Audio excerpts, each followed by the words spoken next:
¿Cómo están? Buenas tardes, ¿me oyen? Sí, doctora, se escucha. Buenas tardes. Buenas tardes, doctora. Bueno, muchas gracias.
¿Ven la pantalla?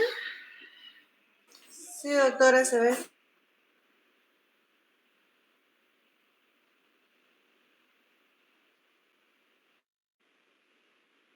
Ya, muchas gracias.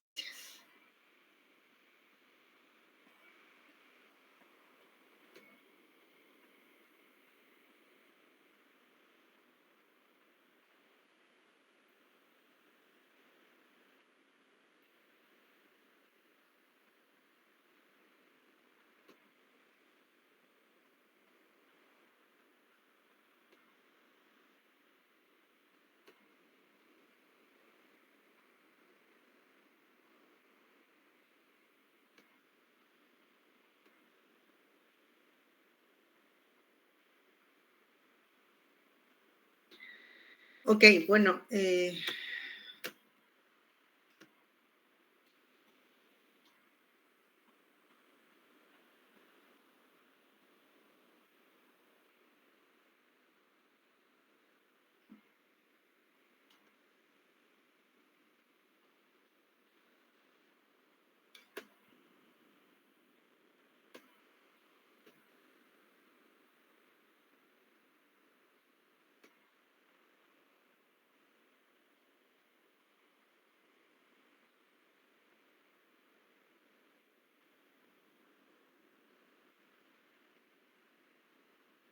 ¿ustedes ven la pantalla que pasa? ¿Las diapositivas pasan?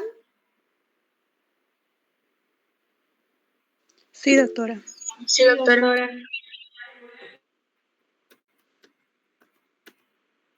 Bueno, entonces vamos a comenzar con esta segunda parte de fisiopatología, la parte de intestino delgado. Vamos a hablar de colon y de las enfermedades o algunas trastornos que afectan a las otras glándulas u órganos accesorios y que intervienen en el sistema gastrointestinal. Vamos a empezar hablando del intestino delgado y esta imagen que se ve acá es muy importante. Fíjense cómo en un corte sagital que vemos del intestino delgado, lo primero que llama la atención es la cantidad de pliegues que tiene el intestino delgado.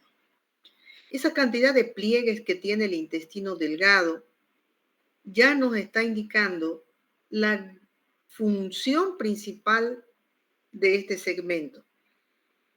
La función principal es la de absorción.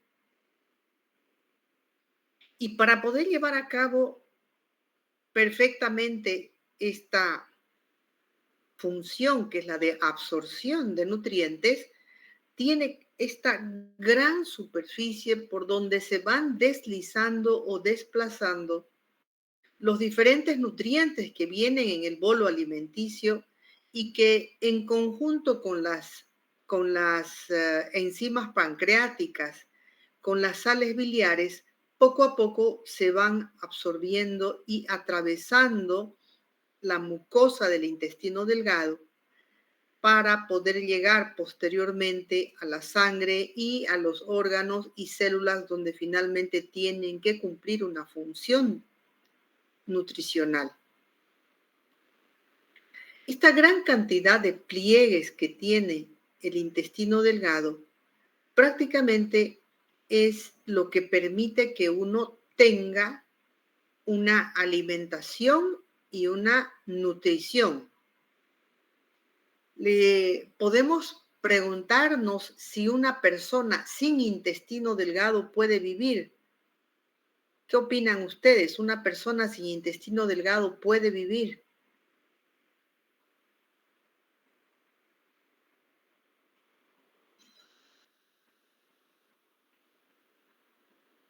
Pues no puede vivir una persona sin intestino delgado. ¿Por qué? Porque es la única parte donde se absorbe verdaderamente desde el agua hasta las grasas, las proteínas. Es en este segmento donde se absorbe. Una persona puede vivir sin intestino delgado, pero recibiendo nutrición parenteral. El otro día apareció una noticia de una cantante que por algún motivo tiene una ausencia, es incapaz de absorber su intestino delgado y desde que nació prácticamente ella recibe nutrición directamente por vía parenteral, o sea, un catéter y le hacen nutrición parenteral. Pero si no fuera esa la condición de poder hacer nutrición parenteral, una persona sin intestino delgado no va a poder vivir. Como les decía, la función más importante del intestino delgado es la absorción.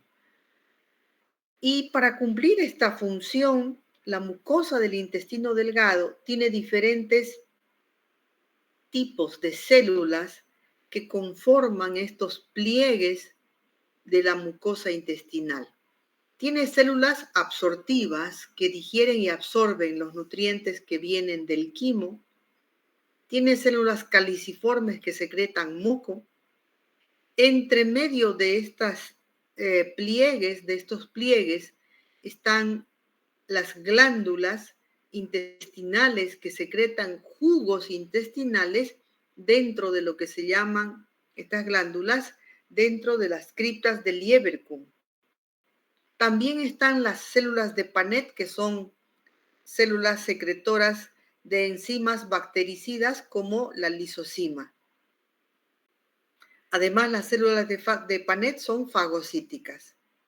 Y también a nivel del intestino delgado, existen células que cumplen funciones endocrinas, es decir, secretan una sustancia que va a cumplir una función en otra célula, en este caso, para estimular la secreción o para estimular la absorción. Estas células que están dentro del intestino delgado son tres tipos de células.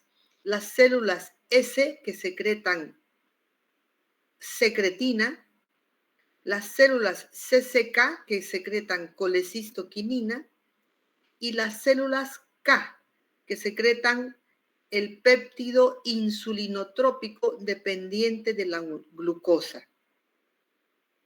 Sin estas células enteroendocrinas, la digestión se va a ver completamente alterada. En la pared del intestino delgado, como ustedes pueden ver, están estas estructuras como pliegues y encima de estos pliegues están las microvellosidades, las vellosidades y las microvellosidades. Es decir, vienen los pliegues, las vellosidades y las microvellosidades esas microvellosidades constituyen el borde o ribete en cepillo. En ese borde o ribete en cepillo, en las microvellosidades, se acumulan las enzimas que permiten la absorción y la digestión. Estas enzimas son la maltasa, sacarasa, lactasa, alfa-dextrinasa, peptinasa, nucleosidasa y fosfatasa.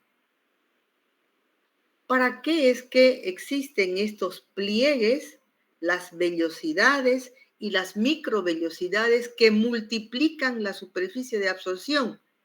Precisamente para que la absorción y la digestión de los alimentos que nosotros consumimos sea llevada de manera óptima. Como ven, la cantidad de células que tiene el intestino delgado permite que a ese nivel se secrete el jugo intestinal y se mezcle con estas enzimas que están en el borde de las microvellosidades. Se producen alrededor de 1 a 2 litros de jugo intestinal por día. Se secretan esa cantidad de jugo intestinal por día.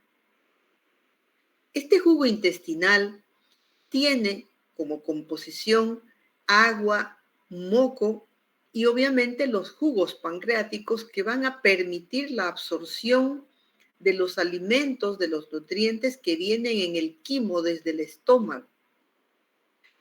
La digestión a nivel del intestino delgado se hace de forma mecánica porque va segmentando, va por el peristaltismo que tiene, va segmentando, el quimo lo va segmentando y al hacer esa segmentación,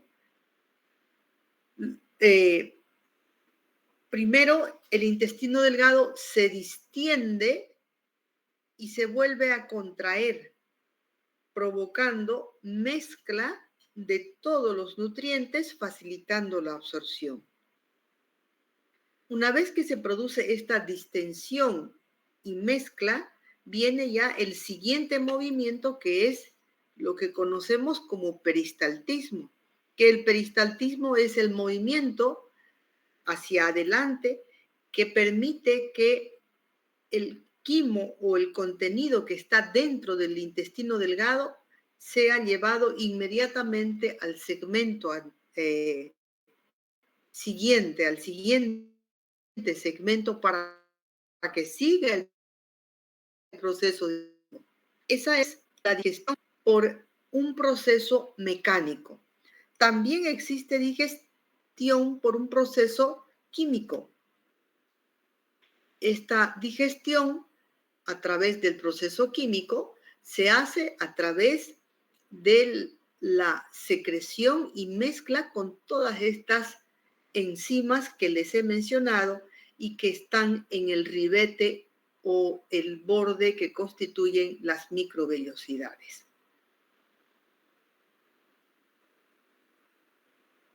La amilasa, habíamos conversado de que la amilasa comenzaba a secretarse desde la boca a nivel de las glándulas salivales que producen amilasa salival. A nivel del estómago se produce la pepsina, la lipasa lingual y la lipasa gástrica son parte del proceso digestivo que se inicia ya en la boca y se va a completar dentro del intestino delgado. La digestión completa de todos los tipos de alimentos, sean hidratos de carbono, proteínas o lípidos, es el resultado entonces de la acción del jugo pancreático,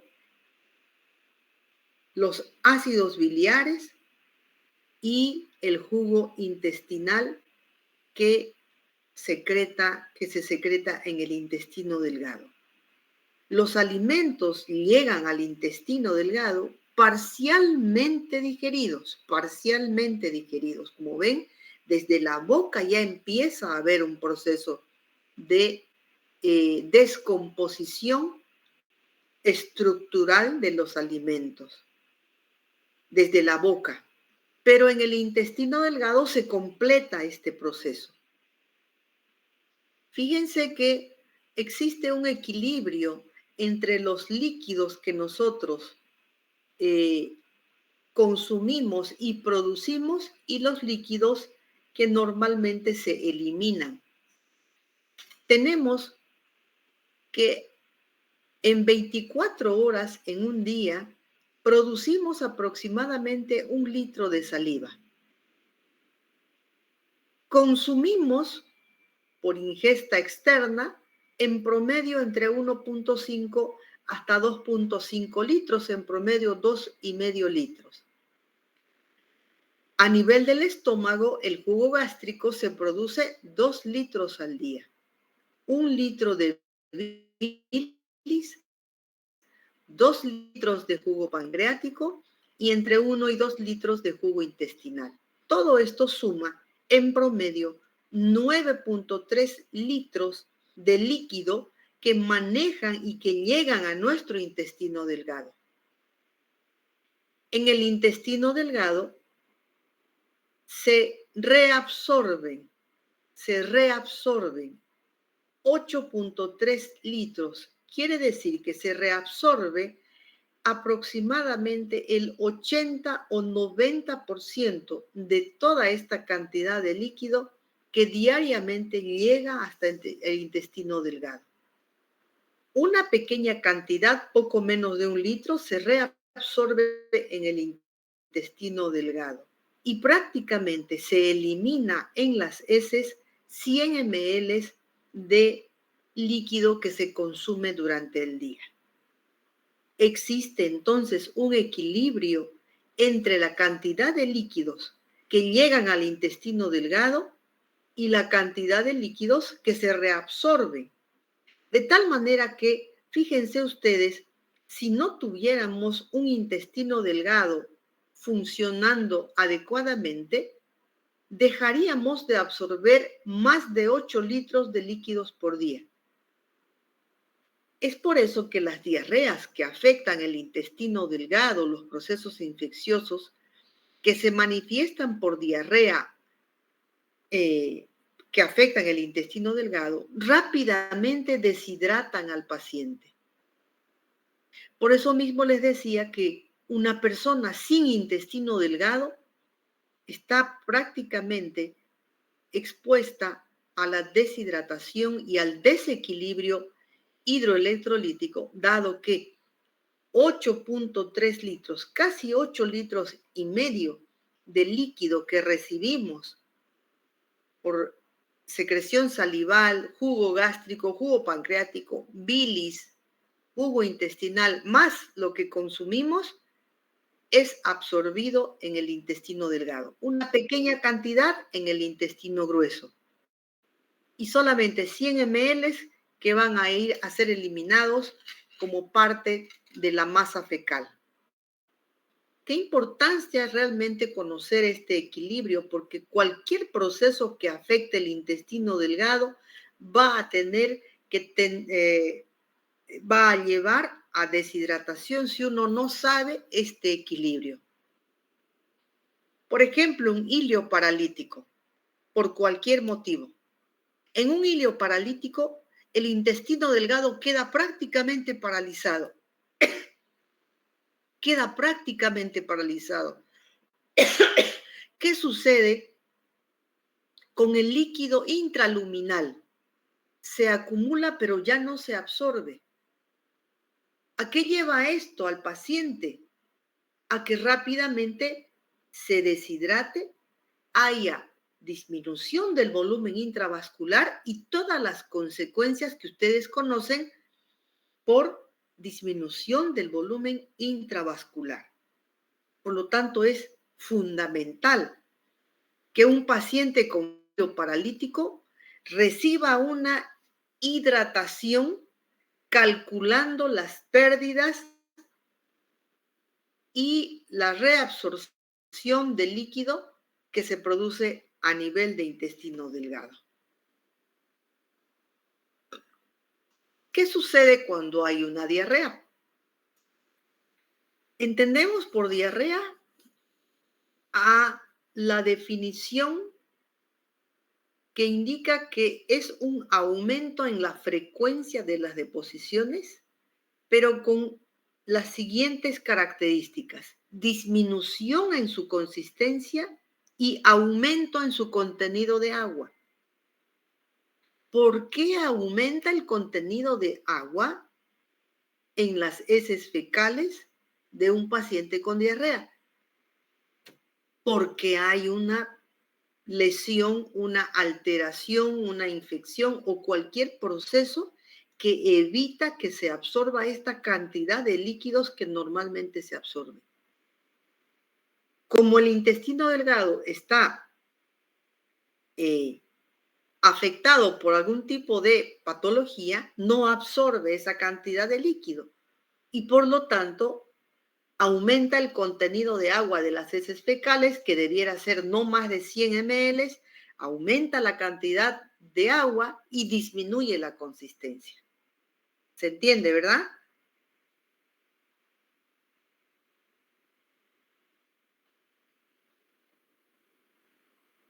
¿Da para entender? Sí, doctora, se entiende. Ok. Este tipo de trastorno que llamamos diarrea puede ser solamente la eliminación de heces con disminución en su consistencia y aumento en el contenido de agua, o puede acompañarse de síntomas que denoten infección, como por ejemplo cólicos, tenesmo, fiebre, otros síntomas que nos ayuden a sospechar el origen de la diarrea. Los mecanismos fisiopatológicos permiten clasificar las diarreas de acuerdo a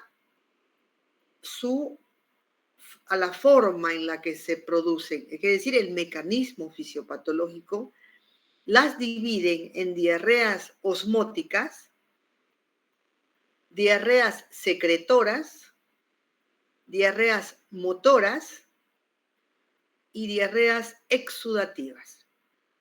¿Por qué es que tenemos esta clasificación? Esta clasificación deviene de lo que hemos visto anteriormente, de cómo el intestino delgado absorbe los alimentos. Vamos a volver hacia atrás y vamos a ver que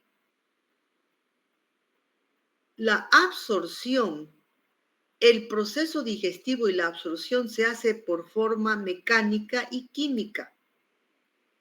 Por forma mecánica a través de la segmentación y el peristaltismo, que es lento y sincrónico. Y química, la absorción química por la acción de estas enzimas que están ¿dónde? En las microvellosidades. El jugo intestinal contiene agua y moco, además de los jugos pancreáticos. Entonces, quiere decir que existen células secretoras, existe gran producción de líquido, jugo intestinal y moco, y ese conocimiento es importante para poder entender cuáles son los mecanismos fisiopatológicos por los cuales se puede producir diarrea. Si tenemos una diarrea osmótica y entendemos que a nivel de la luz intestinal hay presencia de líquido que se absorbe y que se secreta, la presencia de un quimo o un contenido intestinal con una alta presión osmótica va a producir una salida de líquido desde las células del intestino delgado hacia el lumen intestinal. En este caso, no existe daño de la mucosa, no hay un trastorno en la absorción. existe una concentración de moléculas de alto peso molecular que están dentro del lumen intestinal que por ósmosis hacen que el líquido vaya de un lugar de menos concentración al lumen intestinal donde hay sustancias de alto peso molecular. Por ejemplo, algunos laxantes, como por ejemplo el manitol. El manitol que se les da a muchas pacientes para beber en algunos exámenes es una sustancia de alto peso molecular. No hay lesión en la mucosa.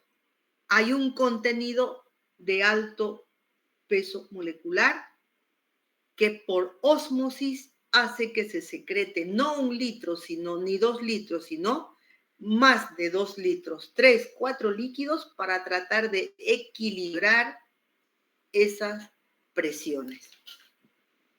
El segundo mecanismo es aumento en la secreción de líquido. Aquí sí tenemos un trastorno a nivel de las células secretoras. Puede ser un proceso irritativo, un proceso infeccioso que determine edema de la mucosa intestinal y aumento en la producción de moco con un aumento en la secreción de agua y jugo intestinal. En este caso tenemos una diarrea secretora. Hemos visto también que parte del proceso digestivo se lleva por función mecánica. Si tenemos un peristaltismo regular lento, sincrónico,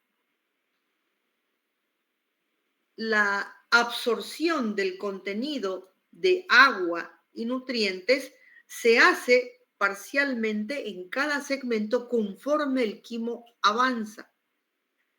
Pero si este peristaltismo, esta onda peristáltica, se hace muy frecuente por un proceso irritativo inflamatorio irritativo a nivel intestinal, el quimo no se va a absorber, la cantidad de líquido no se va a absorber y vamos a tener una diarrea por trastornos motores. Estamos hablando trastornos del peristaltismo. Y por último, hemos visto que a nivel de la mucosa se produce moco. Cualquier proceso inflamatorio de la mucosa y de las vellosidades y las microvellosidades va a determinar una mayor producción de moco, dando lugar a lo que se llama una diarrea exudativa. De acuerdo a la duración, la anterior es una clasificación según los mecanismos fisiopatológicos. De acuerdo a la duración, la diarrea puede ser aguda o puede ser crónica y persistente. Una diarrea aguda es aquella que dura hasta máximo 14 días. Algunas veces 4 semanas. Pero nos vamos a referir nosotros a diarrea aguda cuando definitivamente el paciente tenga diarrea 2 semanas, 14 días. Ese será el tiempo en el cual podemos considerar que un paciente tiene una diarrea aguda. Y diarrea crónica persistente cuando sea más de 4 semanas. Un paciente con 1 mes de diarrea ya podemos considerar que es una diarrea crónica o diarrea persistente. Y aquí detallamos entonces ya según la clasificación fisiopatológica, la diarrea osmótica, la primera que hemos visto, ¿no? Como dice acá, la diarrea osmótica es causada por nutrientes que no se absorben. por nutrientes que no han sido absorbidos, que se mantienen en la luz intestinal.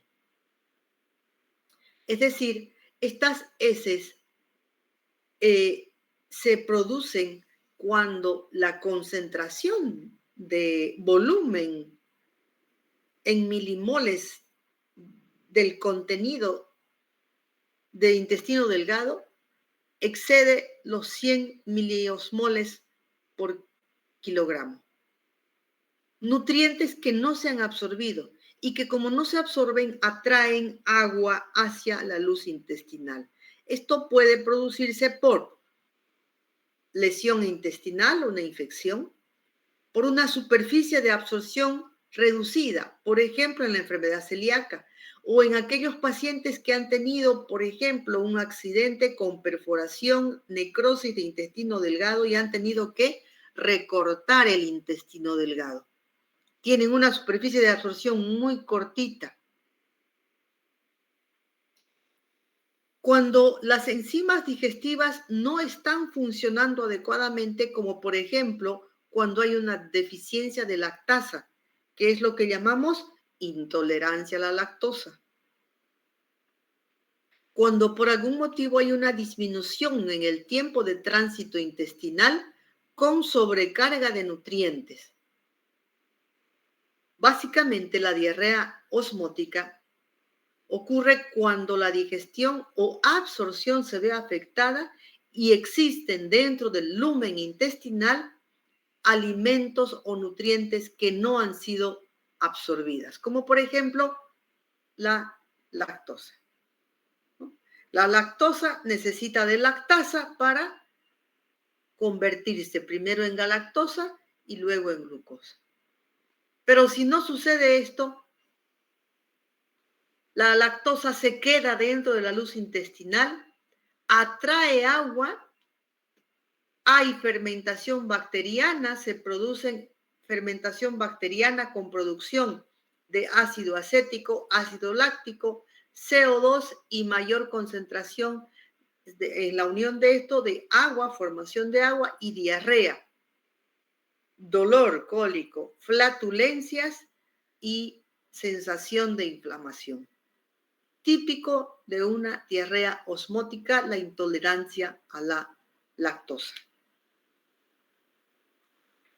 En la diarrea secretora hay una invasión de bacterias a nivel de la mucosa intestinal y esta invasión de bacterias da lugar a un aumento en la secreción de agua y de moco.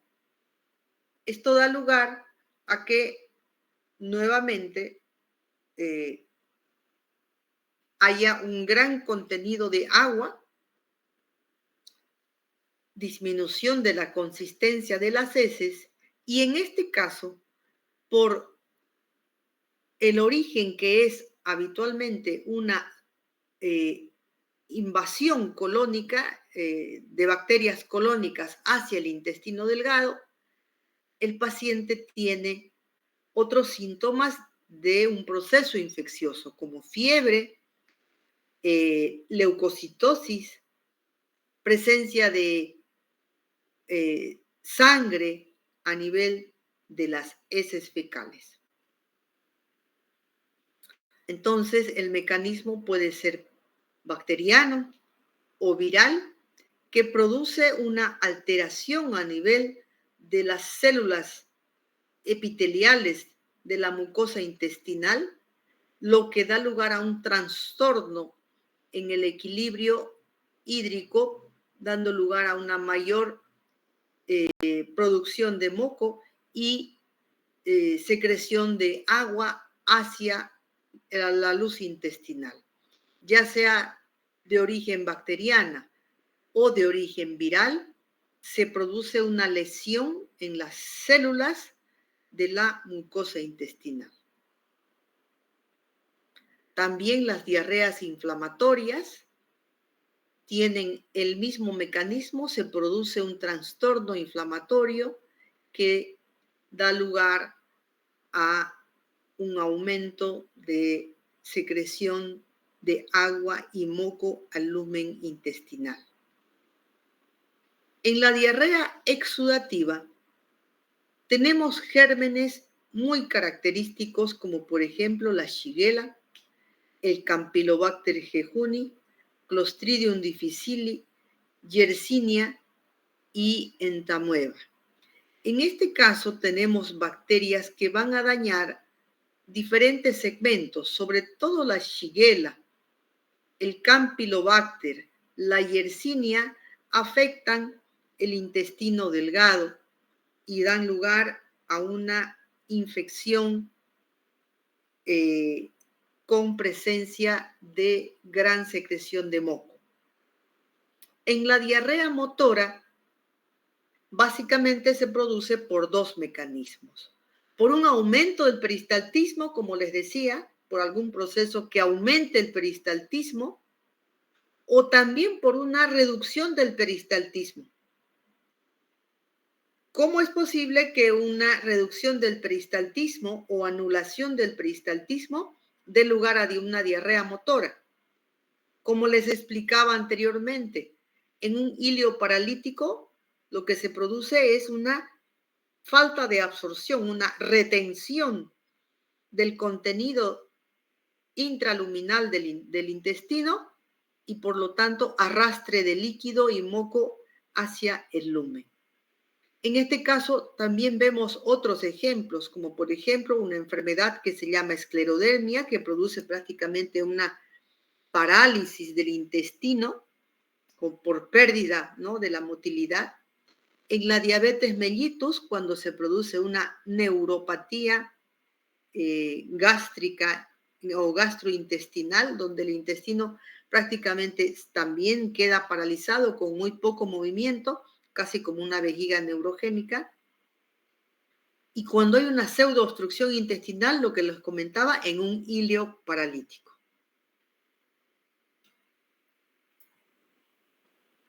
Diarrea entonces por trastornos de la motilidad, que sabemos, hemos escuchado hablar mucho del colon irritable, ¿no? Síndrome de colon irritable, también síndrome carcinoide maligno, diarrea postvagotomía, neuropatía diabética, tirotoxicosis, postgastrectomía, incontinencia fecal, son otro tipo de diarrea por alteración del peristaltismo.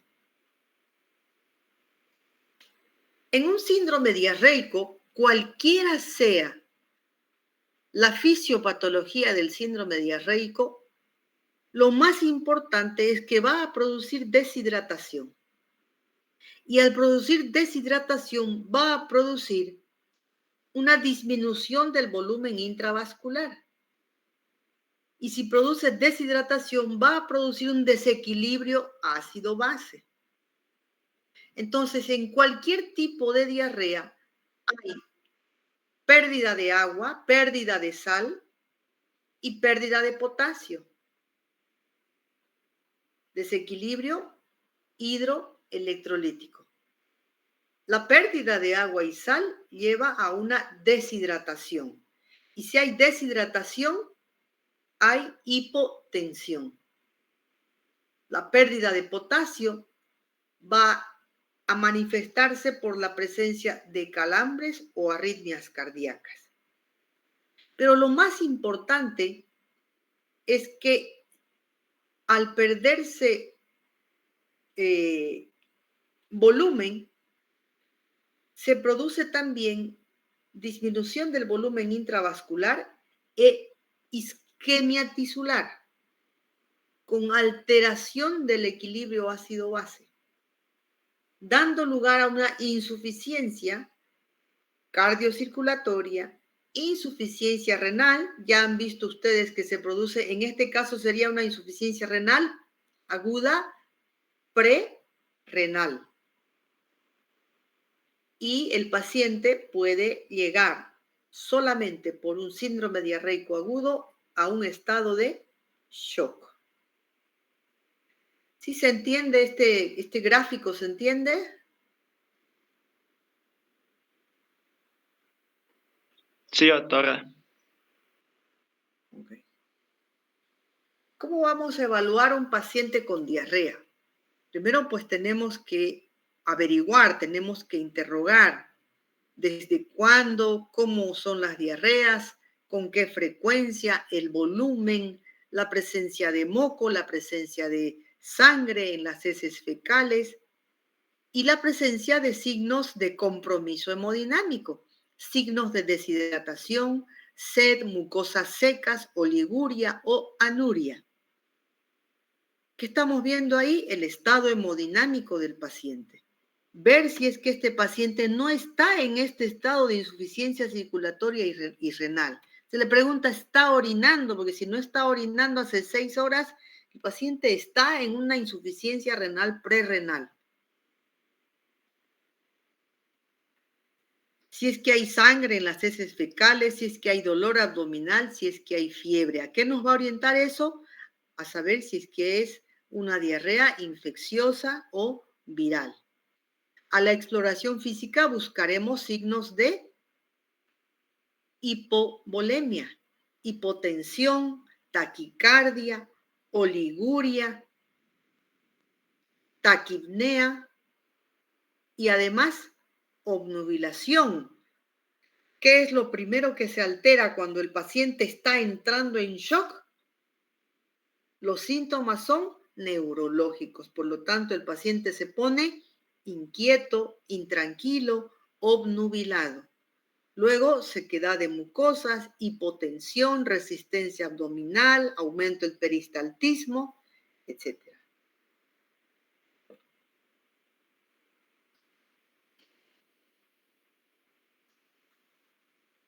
Actualmente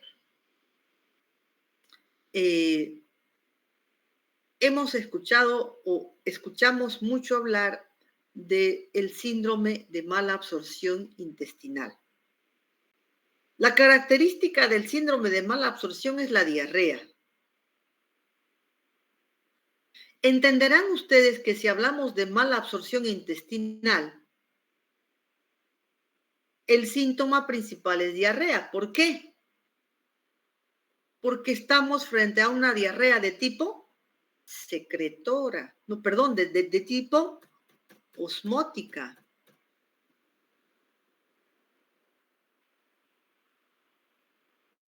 Una diarrea de tipo osmótica. ¿Por qué?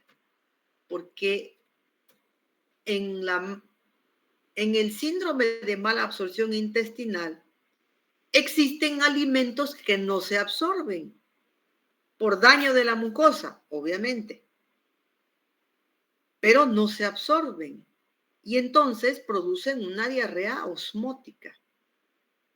En el síndrome de mala absorción, entonces, existe un conjunto de signos y síntomas que se producen por el déficit nutricional que se origina porque no se absorben los nutrientes, ya sean estos proteínas, grasas, carbohidratos, vitaminas o minerales.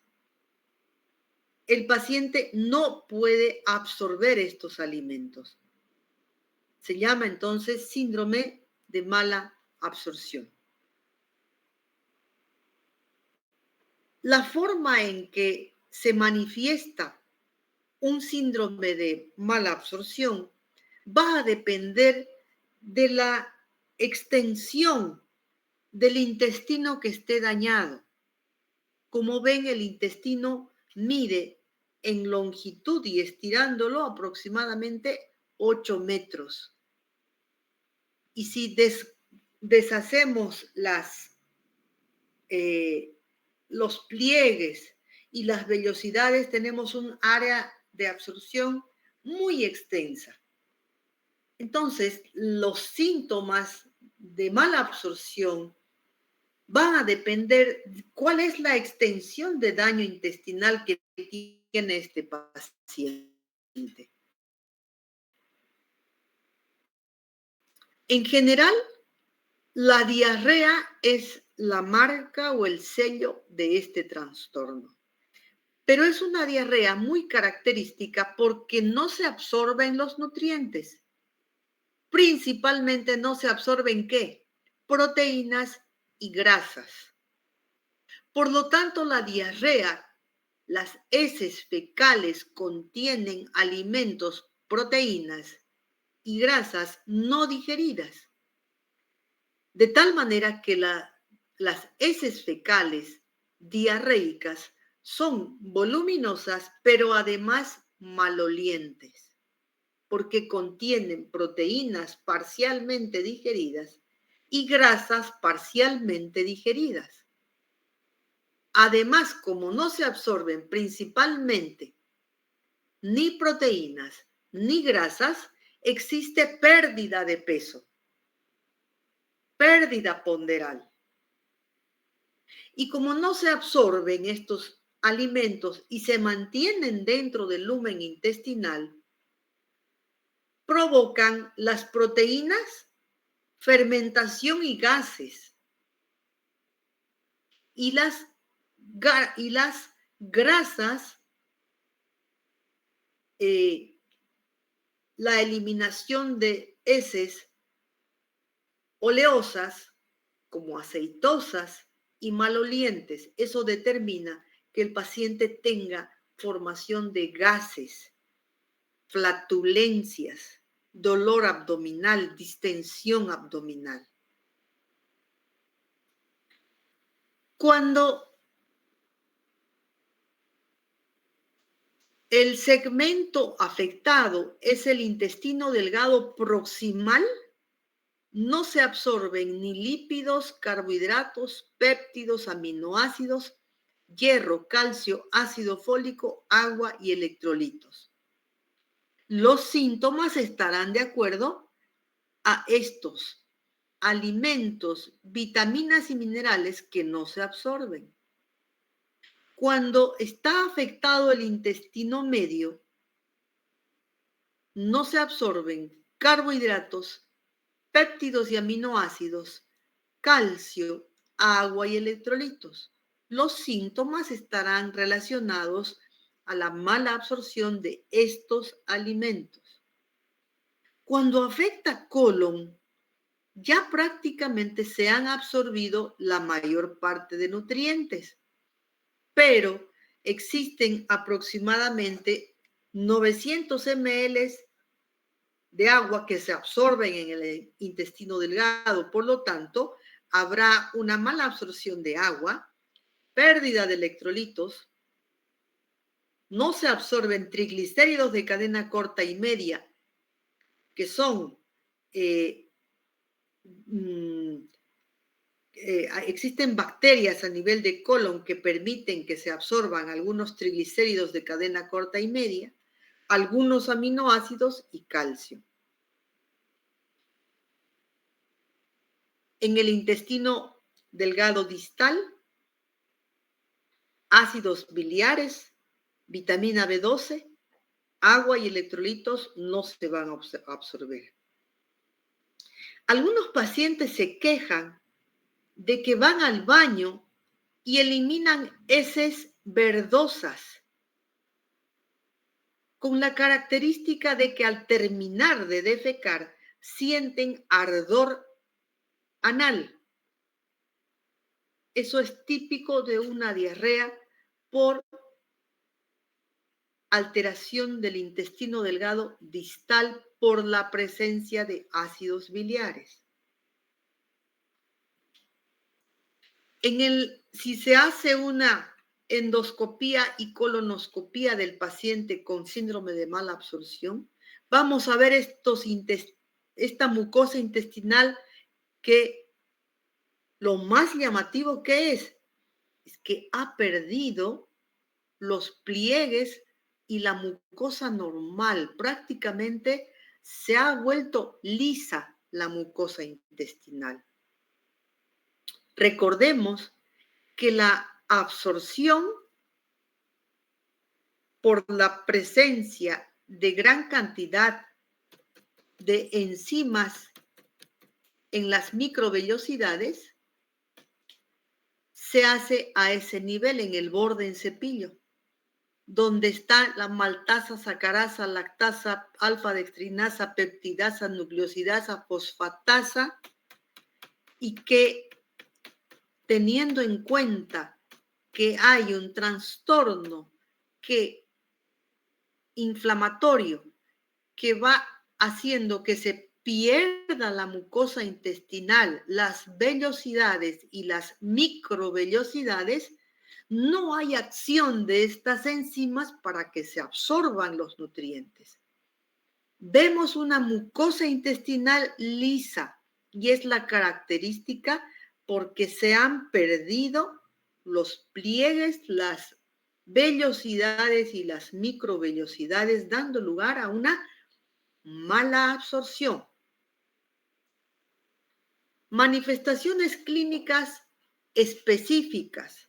Si no se absorben lípidos, la característica será la eliminación de heces con gran contenido de grasas, como esteatorrea.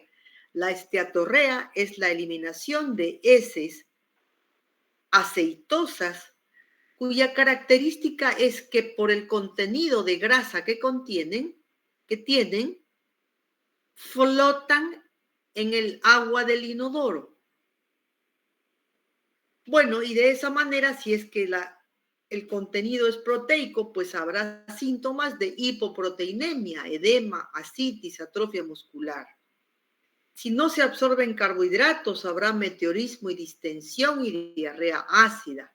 Si no se absorbe hierro, B12, diferentes tipos de anemia, hierro, B12, ácido fólico, diferentes tipos de anemia. En la parte alta, si no se absorbe hierro, es anemia ferropénica. Si no se absorbe B12, anemia megaloblástica. Si no se absorbe ácido fólico, también anemia megaloblástica. Fíjense que cuando hablamos de B12, no solamente hablamos de anemia megaloblástica, sino de síntomas neurológicos, demencia y otro tipo de síntomas neurológicos. Si no hay buena absorción de calcio, tetania, osteoporosis, osteomalacia. Falta de diferentes vitaminas, vitamina A, seroftalmía, hiperkeratosis, vitamina D, raquitismo, osteomalacia. Ahora ya se sabe que la vitamina D, para los que asistieron al curso, también tiene que ver no solamente con el hueso, sino también con prácticamente el funcionamiento normal de todas las células de nuestro cuerpo, incluyendo células del sistema inmunológico. Evita la proliferación de células malignas, en fin, diferentes utilidades que tiene la vitamina D, funciones que tiene la vitamina D. Si no se absorbe vitamina K, pues habrán trastornos hemorrágicos, y si no se absorbe vitamina B1, B6, neuropatía periférica. Bien, ¿alguna pregunta hasta aquí?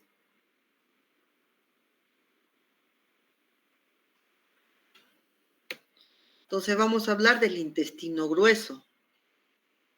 El intestino grueso también cumple funciones importantes porque se absorbe a ese nivel aproximadamente 1 litro de agua, y es importante porque es a partir de este segmento donde se va a producir la defecación, que es la eliminación de los desechos de los alimentos que todos los días se consumen. Los movimientos de propulsión austral, los movimientos peristálticos en masa,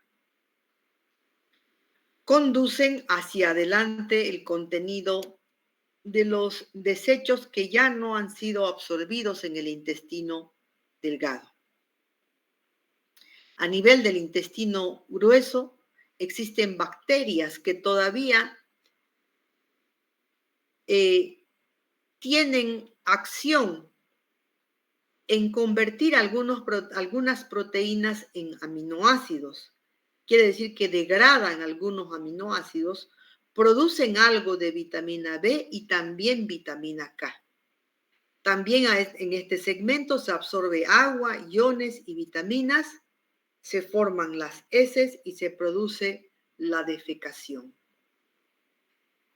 Así como en el intestino delgado, en el intestino grueso se produce una función mecánica y química. Ambas dan lugar a que el proceso digestivo culmine de manera normal. De forma mecánica, la ingestión de un alimento y la gastrina producen un primer efecto que es la relajación de la válvula ileocecal. ¿Para qué? Para que finalmente del último segmento del intestino delgado que se llama ciego, se abra la válvula ileocecal y todo ese contenido que tiene el ciego, que ya no sirve, que ya no tiene nutrientes prácticamente, pase hacia el primer segmento del colon. A partir de ahí se van produciendo 3 tipos de movimiento: la propulsión austral, el peristaltismo y el peristaltismo en masa. Luego viene una digestión química también a nivel de intestino grueso, donde las bacterias principalmente van a fermentar algunos restos de proteínas, hidratos de carbono, y van a liberar gases como hidrógeno, dióxido de carbono y metano. Convierten las proteínas en aminoácidos y dan lugar a productos finales como son el indol, escatol, sulfuro de hidrógeno y ácidos grasos, además de que descomponen ya la bilirrubina hacia estercobilina, que es lo que le da la pigmentación normal a las heces fecales. ¿Qué enfermedades podemos mencionar a nivel de intestino grueso? En primer lugar, la hemorragia digestiva baja. Hemos hablado de hemorragia digestiva alta, ahora vamos a hablar de hemorragia digestiva baja. La característica de la hemorragia digestiva baja, ¿cuál es? La eliminación de sangre roja, rutilante, a través del recto, con o sin heces fecales. La causa más común es lo que se llama patología orificial, enfermedades del ano. En primer lugar, la causa más frecuente, las hemorroides, que no son más que la dilatación varicosa del plexo anal, plexo venoso anal. La causa principal, el estreñimiento crónico. Como consecuencia del estreñimiento crónico, no solamente hay dilatación del plexo hemorroidal, formación de varices, sino también se producen fisuras. Y finalmente, traumas del orificio anal que pueden dar lugar a hemorragia digestiva baja. Otras causas un poco menores en frecuencia están la presencia de pólipos.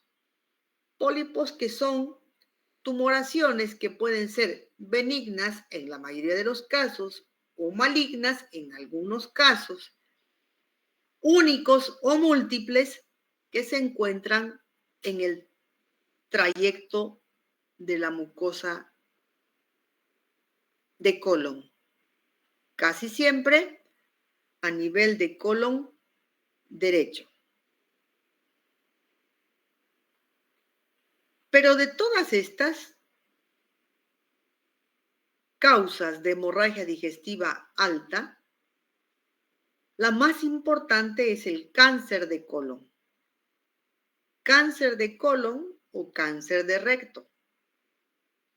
Cuando una persona tiene sangrado rectal, hemorragia digestiva baja, si es que es mayor de 60 años, lo primero que hay que descartar es que no sea un cáncer de colon. Es decir, un paciente que dice, estoy sangrando, he ido al baño y es sangre, tiene que hacerse una colonoscopía porque lo primero que hay que descartar es que no sea un cáncer de colon.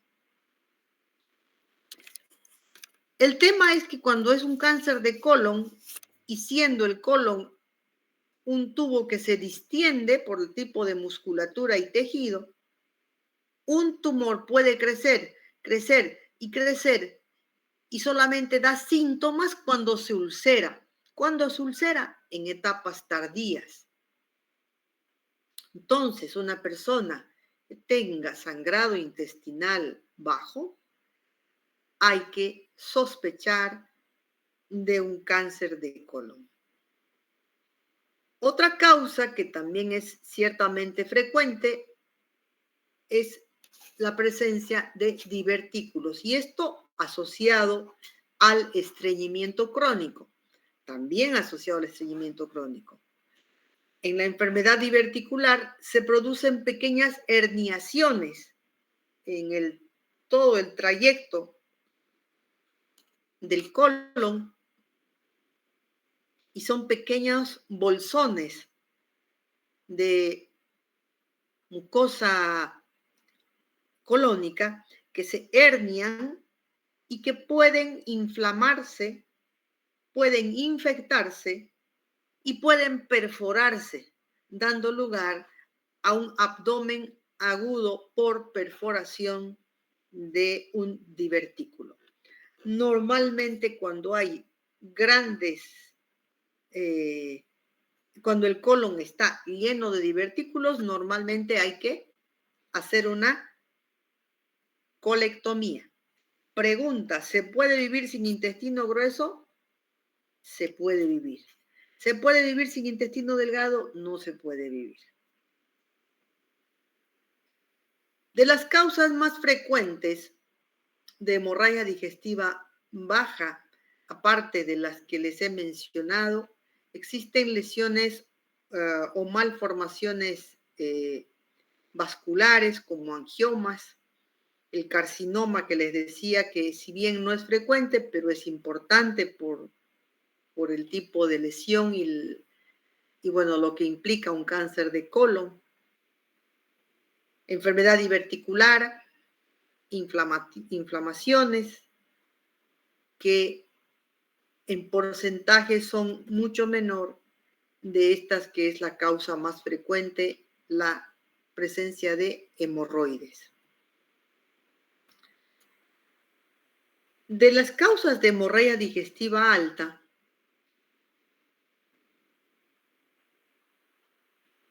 la causa de hemorroides, de fisuras, de enfermedad diverticular, que son causas frecuentes de hemorragia digestiva alta, tiene mucho que ver con el estreñimiento. ¿A qué llamamos estreñimiento? Estreñimiento es la reducción en la frecuencia de evacuación de las heces fecales, pero con la siguiente característica. Son heces generalmente duras y secas. Esto condiciona que haya un pasaje dificultoso de las heces fecales hacia el exterior, provocando dolor, sensación de evacuación incompleta. ¿A qué lleva esto? A que el paciente desarrolle o hemorroides, o fisuras, o divertículos. El estreñimiento normalmente se produce por una alteración en el colon distal y en la ampolla rectal, donde disminuye el tránsito intestinal, o sea, disminuye el peristaltismo. Esto produce distensión rectal y esta distensión rectal, anulación de los reflejos presorreceptores que llevan al estímulo de la defecación. Por otro lado, aparte de que disminuye el tránsito intestinal, un aumento en la reabsorción de agua, sabemos que se reabsorben aproximadamente 1 litro, o un consumo insuficiente de agua, va a llevar a unas heces escasas en agua. Por lo tanto, heces endurecidas, endurecimiento fecal. Estas heces secas provocan una defecación dolorosa. En ambas situaciones, o por no tener dolor a la defecación, o por una gran distensión con anulación de los presorreceptores, hay un bloqueo voluntario de la defecación, lo cual ¿a qué lleva? A un mayor estreñimiento. Bueno, aquí nos vamos a quedar. Nos toca hablar de enfermedades de la vesícula biliar. ¿Tienen alguna pregunta?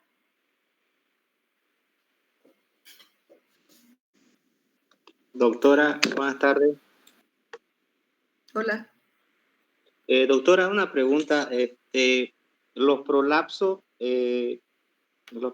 rectales forman parte de las patologías del orificio? No. Patología orificial no es el prolapso rectal.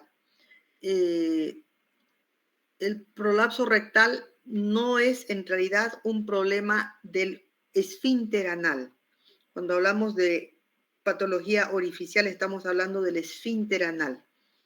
El prolapso rectal es mucosa del recto, de más arriba, que sale, protruye a través del orificio anal y que eso puede ser por diferentes motivos.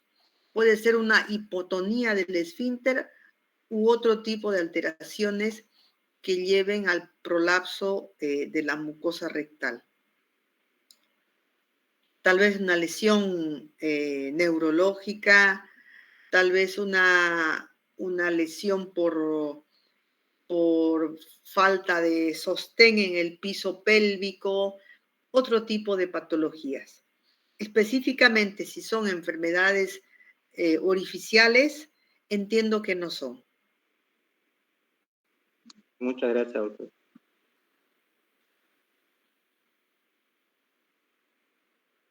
Muchas gracias, doctora.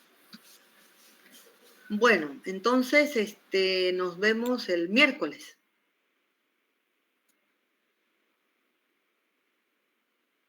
Sí, doctora. Hasta Está el bien, miércoles doctora. entonces, chicos, ¿ya? Hasta luego. Hasta luego. También, doctora, gracias. Hasta luego, doctora. Hasta luego, doctora.